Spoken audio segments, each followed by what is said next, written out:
All right, let's cut the crap and dive right in.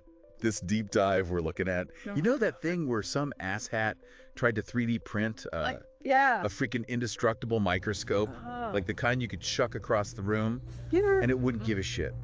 I saw that. It's pretty wild, right? It is. It is. So What I thought was interesting was that they decided to use flexible PLA for this. Yeah. That's not something you typically see for like a structural component. Right. So that was a pretty bold experiment to begin with. Yeah, DeGrossen. Yeah. DeGrossen, man. He went all in on the flexible PLA, man. It took him like 15 hours to print this thing Wow. at 15 millimeters per second. Oh my God. And he even mentions like being worried about backlash in the stage. Oh. But I guess that wasn't really a deal breaker when you're planning on chucking this thing around like a football, right? No, I mean, if you're going for durability, then Yeah. you're probably not too worried about the fine movements Yeah. that you need for Yeah. a microscope. So the best part is he went ahead, he printed this damn thing, and he filmed a crash test video. All right. We got to watch this, man. Okay, let's see it. Get ready to drop an F-bomb because this is nuts. Holy F-bomb.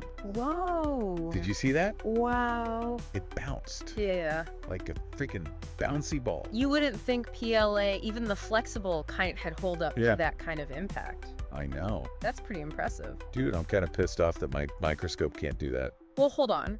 It survived the impact, but that doesn't mean that it's still functional. Right. Like durability is one thing, but Yeah. functionality is another. That's true, and that's where this whole thing takes a hilarious turn. This whole experiment was basically bullshit because he couldn't even assemble the damn thing. Oh no. The flexible PLA made it all wobbly and nothing fit together, right? That makes sense. I mean, flexible PLA might be good for shock absorption, Okay. but when you need precise alignment Yeah. and stability, like in a microscope, it's going to create a whole bunch of other problems. Right. Yeah. And he even tried. He tried like a hybrid approach, you know, Oh, real. using both flexible and regular PLA. Even that was just like a fucked up mess. Yeah, it sounds like a nightmare.